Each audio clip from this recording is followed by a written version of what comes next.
కుటుంబానికి సంబంధించిన వ్యాపారాలన్నీ ఈ కుటుంబ వారసులే చూసుకుంటారు. మీకు వాటితో సంబంధం లేదు.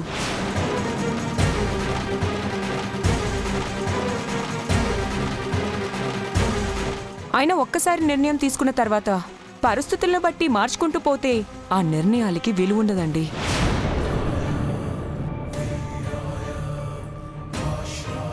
ప్రీతి, నువ్వు కూడా ఏంటి మీ కుటుంబం మా కుటుంబం అని వేరు చేసి మాట్లాడుతున్నావు? మాకు కొడుకైన అల్లుడైనా వీరుయే కదా, తన బాధ్యత తీసుకుంటే తప్పేంటి?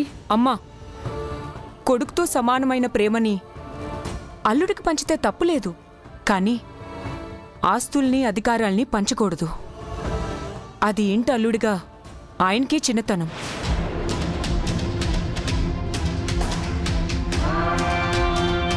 అదేంటోదినా, అల్లుడికి గౌరవం ఇచ్చి బాధ్యతనిస్తాను అంటే నువ్వొద్దంటావేంటి? ఇషిక, ఇది నాకు నా భర్తకి సంబంధించిన విషయం. నువ్వు జోక్యం చేసుకోకుండా ఉంటే మంచిది. అర్థమైందిగా, ఇప్పుడైనా నోరు మూసుకొని కూర్చో.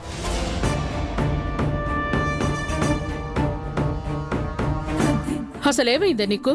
ఎందుకు ఇలా మాట్లాడుతున్నావు? నేను క్లారిటీగానే మాట్లాడుతున్నానమ్మా, మీకే అర్థం కావట్లేదు. నిన్న ప్రమీల వదిన వల్ల ఏదో పొరపాటు జరిగిందని తన్ని నాన్న మాటలని ఇంట్లో కూర్చోబెట్టావు. రేపు నా భర్త వల్ల ఏదైనా పొరపాటు జరిగినా మీరంతా ఏదో ఒకటి అంటారు కదా.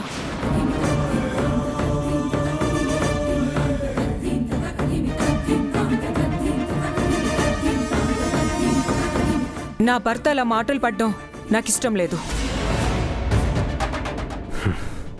ఎందుకు ప్రీతి ఇలా మాట్లాడుతుంది? ఏమైంది తనకి? వీరుని ఎవరైనా ఎందుకంటారు? ఎందుకనరు? ఆయన కూడా మనిషే కదా, ఆయన కూడా పొరపాట్లు చేస్తారు కదా, అప్పుడైనా అనరా?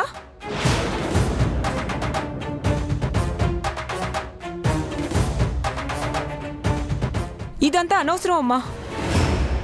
నా డెలివరీ అయ్యే వరకు ఇక్కడే ఉండి ఆ తర్వాత మేము సపరేట్గా వెళ్ళిపోతాం.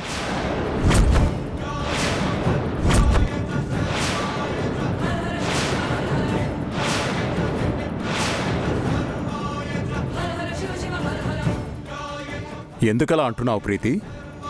నిన్నెవరైనా ఏమైనా అన్నారా? అలాంటిదేం లేదు నాన్న.